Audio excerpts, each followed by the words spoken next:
بسم الله الرحمن الرحيم نحمد ونصلي وسلم على رسول الكريم أما بعد عن أبي هريرة رضي الله عنه قال قال رسول الله صلى الله عليه وسلم من أنفق زوجين من شيء من الأشياء في سبيل الله دعي من أبواب الجنة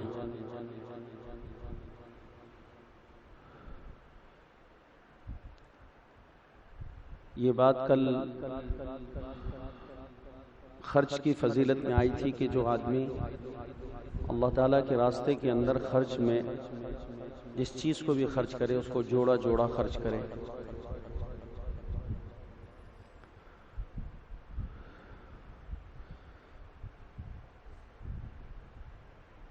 تو اللہ تعالیٰ اس خرچ کے اس انداز کو اختیار کرنے والوں کو یہ فضیلت اور یہ نعمت عطا فرمائیں گے کہ قیامت کے دن جنت کے 8 دروازوں سے تمام دروازوں سے اس کے لیے بطور اعزاز و شرف کے عزت و تکریم کے تمام جنت کے دروازوں سے اس کے لیے پکار ہوگی، بلایا جائے گا اور وہ جنت کے جس دروازے سے چاہے گا داخل ہو جائے گا. اغلب یہ معلوم ہوتا ہے کہ وہ جس دروازے سے داخل ہوگا وہ دروازہ باب الصدقہ ہوگا، اس لیے کہ اس کو یہ کمال اور شرف اور خوبی جو حاصل ہوئی ہے وہ خرچ کی بنیاد پر ہوئی ہے. تو لہذا جنت کے دروازوں کی خود تفصیل بھی جس روایت میں آتی ہے تو آپ نے خود فرمایا فمن کان من اہل الصلاۃ فہو من باب الصلاۃ، جو نماز والے ہوں گے وہ نماز کے دروازے سے جائیں گے. ومن کان من اہل الجہاد، اور جو جہاد والے ہوں گے فہو من باب الجہاد، وہ جہاد والے دروازے سے جائیں گے. ومن کان من اہل الصدقہ فہو من باب الصدقہ، تو جو صدقے والے ہوں گے وہ صدقے والے دروازے سے جائیں گے. ومن کان من اہل الصیام فہو من باب الریان، اور جو روزے دار ہوں گے وہ باب الریان سے داخل ہوں گے. ومن کان من اہل التوبہ فہو من باب التوبہ. ومن کان من اہل المعروف فہو من باب المعروف والنہی عن المنکر، جو امر بالمعروف اور نہی المنکر کرنے والے ہوں گے تو وہ امر بالمعروف اور نہی المنکر کے دروازے سے داخل ہوں گے. تو اب سوال یہ پیدا ہوتا ہے کہ ایک آدمی اس حدیث کے اندر جو حضرت ابو بکر رضی اللہ عنہ نے نبی پاک سے سوال کیا فَهَلْ يُدْعَى أَحَدٌ مِّن تِلْكَ الْأَبْوَابِ كُلِّهَا یا رسول اللہ، اے اللہ کے رسول آپ کی امت میں کوئی آدمی ایسا بھی ہوگا کہ جس کو جنت کے تمام دروازوں سے بلایا جا رہا؟ تو آپ علیہ الصلاۃ والسلام نے فرمایا کہ ہاں، نعم، میری امت کے اندر ایسے خوش قسمت افراد ضرور ہیں کہ جن کو قیامت کے دن جنت کے تمام دروازوں سے بلایا جائے گا. اس کی کچھ تفصیل میں نے آپ کو بتائی تھی. ایک تو یہی عمل، دوسرا وضو کے بعد دعا پڑھنا، اسی طریقے سے مستورات کے لیے ایک عمل کہ جنت کے تمام دروازے ان لوگوں کے لیے کھولے جائیں گے. لیکن اللہ کے پیارے نبی صلی اللہ علیہ وسلم نے حضرت ابو بکر رضی اللہ عنہ کے سوال پر یہ تو فرمایا کہ نعم، ہاں، میری امت میں کچھ افراد ایسے ہیں کہ جن کو جنت کے تمام دروازوں سے بلایا جائے گا. اور ساتھ پھر یہ بھی فرمایا مجلس کے اندر ابو بکر کے سوال کے جواب میں وَأَرْجُو أَن تَكُونَ مِنْهُمْ وَأَرْجُو أَن تَكُونَ مِنْهُمْ، اور مجھے اللہ کی ذات سے یہ قوی امید ہے کہ قیامت کے دن جن لوگوں کو جنت کے تمام دروازوں سے بلایا جائے گا ان میں ابو بکر تم بھی ہوگے، تمہارا شمار بھی انہی لوگوں کے اندر ہے کہ جن کو قیامت کے دن جنت کے تمام دروازوں سے بلایا جائے گا. حالانکہ جنت کے ایک دروازے سے جنت میں چلا جانا یہ کافی ہے، اس لیے کہ مقصود تو داخلہ ہے، مقصود تو داخلہ ہے، وہ کہیں سے بھی ہو جائے، مقصود تو داخلہ ہے، وہ کہیں سے بھی ہو جائے. تو اس لیے کیا اس کی ضرورت محسوس ہوگی کہ جنت کے تمام دروازوں سے اس کو بلایا جا رہا ہو؟ تو بظاہراً ضرورت محسوس نہیں ہو رہی، اس لیے یہاں پر بلایا جانا بطور شرف کے ہوگا، بطور شرف کے، تکریم کے لیے، تعظیم کے لیے، عزت کے لیے، بزرگی کے لیے، اور اس انسان کا اللہ تعالیٰ اپنے نیک بندوں کے سامنے مقام ظاہر فرمائیں گے جو مقام دنیا میں لوگوں سے چھپا ہوا تھا۔ لوگوں کو نہیں پتا تھا کہ ہمارے درمیان اتنا بڑا آدمی رہتا ہے اور اتنا نیک صالح اور متقی پرہیزگار اللہ کا نیک بندہ رہتا ہے کہ اس کو جنت کے تمام دروازوں سے بلایا جائے گا اور تمام دروازوں سے اس کو بلایا جائے گا۔ اب سوال یہ پیدا ہوتا ہے کہ ایک آدمی نماز بھی پڑھتا ہے، حج بھی کرتا ہے، روزے بھی رکھتا ہے، صدقہ بھی دیتا ہے، تبلیغ میں بھی جاتا ہے، جہاد بھی کرتا ہے، عمرے بھی کرتا ہے، تو اس کو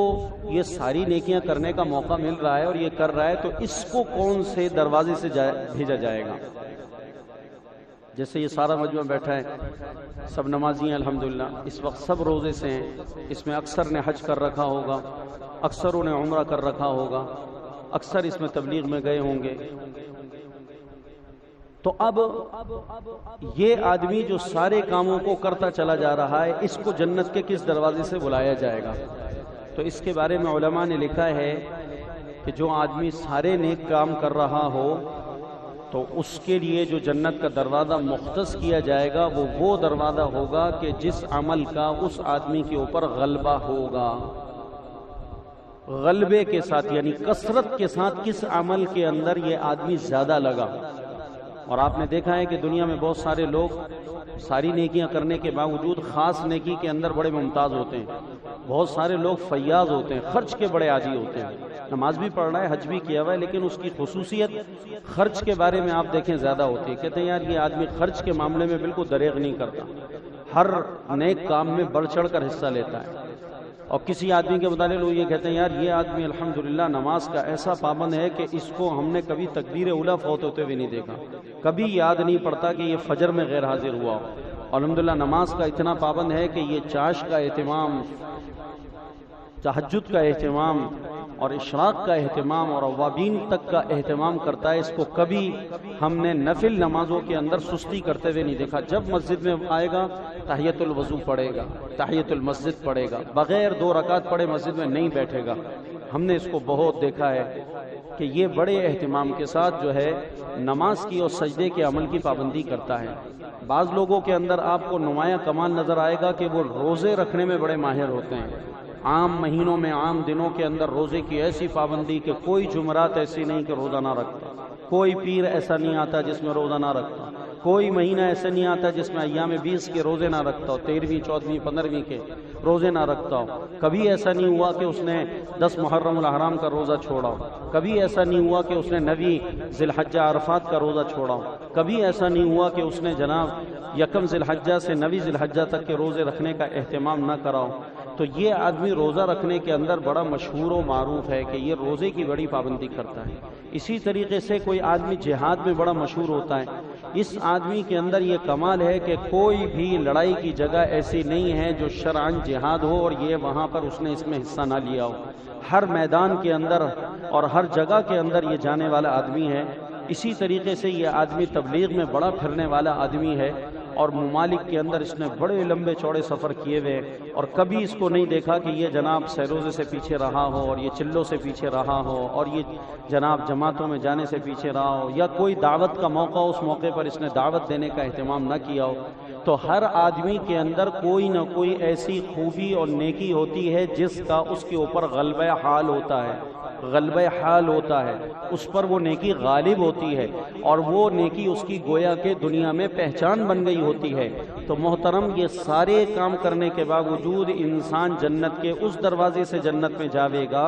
کہ جو چیز اس کے اوپر غلبہ حال کے ساتھ طاری ہے اور وہ اس کی وجہ سے مشہور و معروف ہوا اور دنیا کے اندر لوگ اس نیکی کی وجہ سے اس کو پہچاننے لگے۔ اب آئیے اس بات کی طرف کہ ابو بکر کا کیا مقام ہے کہ جناب رسول اللہ صلی اللہ علیہ وسلم حضرت ابو بکر کو کہہ رہے وَأَرْجُو أَن تَكُونَ مِنْهُمْ، اے ابو بکر مجھے اللہ کی ذات سے قوی امید ہے کہ جن لوگوں کو قیامت کے دن جنت کے تمام دروازوں سے بلایا جائے گا ان میں تم ضرور ہوگے،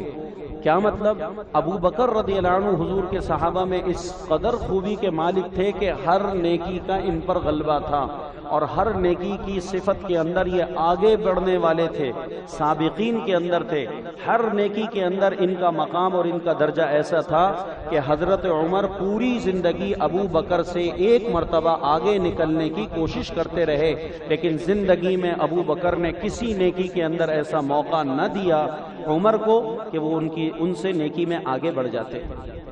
ان سے نیکی کے اندر آگے بڑھ جاتے۔ اور حضرت ابو بکر رضی اللہ عنہ کے یہ آگے رہنے کی صفت ایسی تھی نیکیوں میں کہ عمر رضی اللہ عنہ پوری زندگی زور لگا کر بھی اس پہ ان کے مقابلے پہ نہ آ سکے۔ ایک موقع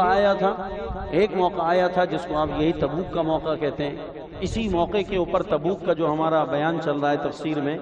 یہ موقع ایسے تھا کہ اللہ کے نبی نے عمومی چندہ فرمایا تھا۔ یہ جو کہتے ہیں نا بھائی یہ چندہ کہاں سے آ گیا، چندہ کہاں سے آ گیا، تبوک کے سفر میں حضور نے چندہ کیا۔ اور کتنی روایت مشکات میں ہیں، ہمارے استاد نے ہمیں پڑھائی تھی اور بتایا تھا کہ مدارس کے چندے پر طعن و تشنیع کرنے والے جاہل ہیں دین سے، اور ان کو یہ بات سمجھ میں نہیں آتی کہ یہ ایسے